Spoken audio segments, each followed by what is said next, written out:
शव यात्रा। अमरपुर नाम के एक गांव में विमल हलवाई अपने 2 छोटे बच्चों और बीवी के साथ रहता है। विमल की पत्नी ज्योति भूत प्रेत जादू टोने में बहुत माना करती थी। इसका बिल्कुल विपरीत विमल इन चीजों को दक्यानुसी माना करता था। रोज की तरह विमल अपने मिठाई की दुकान जाने के लिए निकलने की हड़बड़ी में होता है। मैं निकलता हूँ ज्योति, देरी हो जाएगी, दुकान भी खोलनी है मुझे। अजी ध्यान से, आज अमावस्या है। रास्ते में कोई कपड़ा या कुछ भी गिरा हो तो उसे लांग मत दीजिएगा, बगल से चले जाइएगा। अरे ऐसे तो तुम मुझे पागल ही कर दोगी क्या? हाँ, मैं नीचे देखकर चलूं कि सामने से कोई गाड़ी घोड़ा आकर मेरे ऊपर से चला जाए? दोनों हालत में तो मेरी ही मौत है। अरे क्यों सुबह सुबह इतनी अपसुगनी बातें कह रहे हो जी? मेरे गांव में तो ऐसा आंखों के सामने होता हुआ देखा है मैंने, इसीलिए कहती हूँ, वरना मुझे क्या, पड़ोसी को तो नहीं कहना चाहती मैं। पति हैं आप मेरे, इसलिए बोल रही हूँ। विमल अपनी मिठाई की दुकान चला जाता है। दुकान पर पहले से ही ग्राहकों की लंबी लाइन लगी हुई थी। ये लो, वहाँ ज्योति अमावस्या को लेकर परेशान है और आज तो हमेशा से ज्यादा ही लंबी लाइन लगी पड़ी है। अच्छी खासी बिक्री होगी आज। विमल दुकान खोलता है। एक के बाद एक ग्राहक उसकी दुकान पर मिठाई ले रहे होते हैं।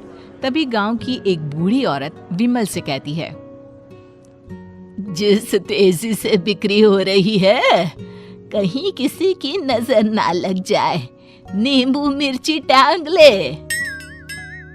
अरे क्या चाची तुम भी, ये सब नजर बजर कुछ नहीं होता है। कैसे लोग हैं मेरे आसपास। अपनी दुकान से शाम को विमल हंसते कूदते वापस घर आता है। हाँ, आज तो अच्छी खासी बिक्री हुई है। एक महीने में जितनी बिक्री होती है, एक ही दिन में आज उतने पैसे कमा लिए मैंने। ये तो बहुत अच्छा हुआ जी, आज ही घर की नजर उतारी है मैंने। बिक्री तो अच्छी होनी ही थी। अच्छा, तुम खाना लगा दो, सारा माल बिक चुका है। मुझे शहर जाना होगा, कुछ चीजों की जरूरत पड़ेगी। रात भर मिठाई बनाऊंगा, तब जाकर कल सुबह दुकान खोल पाऊंगा। खाना खाकर विमल शहर जाने के लिए निकल पड़ता है। सुनिए जी, ध्यान से जाइएगा। चौरस्ते पर किसी जादू टोने की चीज पर पैर मत रख दीजिएगा।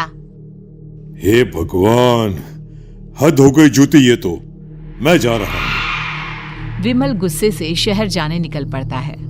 रात का काला घना अंधेरा, चांद की एक भी किरण ना होने के कारण अंधेरे में कुछ भी देख पाना मुश्किल था। जंगल के बीच के एक अधकच्चे रास्ते से विमल जा रहा होता है। चारों तरफ गुफ अंधेरा और सन्नाटा सुनाई दे रहा था, और सुनाई दे रही थी विमल के पैर के नीचे आ रहे सूखे पत्तों की आवाजें। तभी अचानक दूर से उसे कुछ आवाजें सुनाई देती है।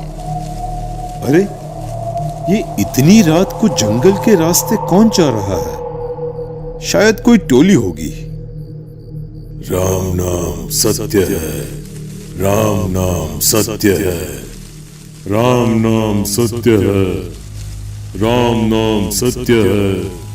धीरे धीरे आवाज कुछ कुछ सुनाई पड़ती है। आवाज धीरे धीरे और नजदीक आती सी लगती है।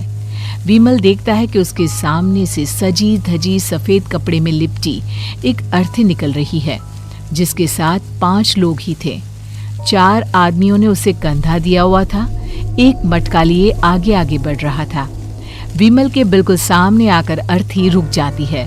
उसमें से एक आदमी विमल से कहता है, अरे भाई, जरा अर्थी को कंधा लगाना, मैं बहुत थक गया हूँ, बड़ी मेहरबानी होगी। हाँ भाई, कंधा तो मैं लगा दूं, पर रात को 12 बजे ये शव यात्रा, इस समय कौन अर्थी ले जाता है? तभी विमल को ऐसा लगता है कि शव में से आवाज आई, ये आवाज। मजबूरी है भाई, आप कंधा दीजिए, मैं रास्ते में सब बताता हूँ आपको। विमल अर्थी को कंधा दिए चल रहा होता है कि उसे ऐसा लगता है कि हाथ में मटका लिए जो आदमी शव के आगे चल रहा है उसके पैर उल्टे हैं। क्या हुआ भाई, हकला क्यों रहे हो? वो आपके साथी के पैर उल्टे। विमल अपनी बात पूरी भी नहीं कर पाता कि वो देखता है कि उस आदमी के पैर तो सीधे ही हैं। अरे नहीं, कुछ नहीं, मुझे शायद वहम हुआ होगा। धीरे धीरे सब आगे बढ़ रहे होते हैं। तब विमल को अचानक लगता है मटके में से एक हाथ बाहर आ रहा है। विमल घबरा जाता है। इसके पहले वो कुछ बोल पाता, कल्लू कहता है, मेरा नाम कल्लू है। हम 6 दोस्त थे, जिसमें से एक को तो तुम सोया हुआ देख रहे हो। इतनी पक्की दोस्ती थी कि जैसे हम सब सगे भाई हैं। पर किस्मत का कोई क्या कर सकता है।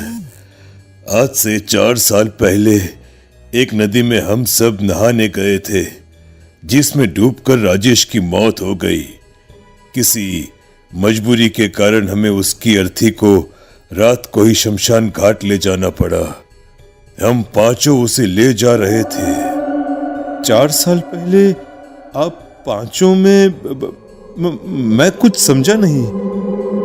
मंकू अपनी गर्दन पीछे घुमाकर अपनी आंखें बड़ी बड़ी कर विमल से कहता है, अरे भाई, पूरी कहानी खत्म होने दो, फिर बीच में बोल लेना, ठीक है? तभी रास्ते में एक हादसे में अपने दोस्त के साथ हम सभी मर गए। वो सामने देखो, हमारा दोस्त। विमल सामने देखता है। उसे दिखता है कि एक ऐसा आदमी जिसका शरीर कई जन्मों से पानी के अंदर रहने के कारण सफेद पड़ गया है। उसकी आंखें बाहर की ओर निकली हुई थी। फिर ये अर्थी किसकी है? अर्थी के साथ के लोग अर्थी को नीचे रखते हुए एक साथ विमल की ओर देखते हुए कहते हैं, तुम खुद ही देख लो। विमल शव पर से सफेद कपड़ा हटाता है। शव की जगह खुद को ही देखकर विमल के होश उड़ जाते हैं। वो शव विमल की ही थी। पलक झपकते ही विमल उस अर्थी की जगह पर होता है। 6 के 6 दोस्त उसी तरह अर्थी को उठाकर चलने लग जाते हैं। राम नाम सत्य है। राम नाम सत्य है। राम नाम सत्य है।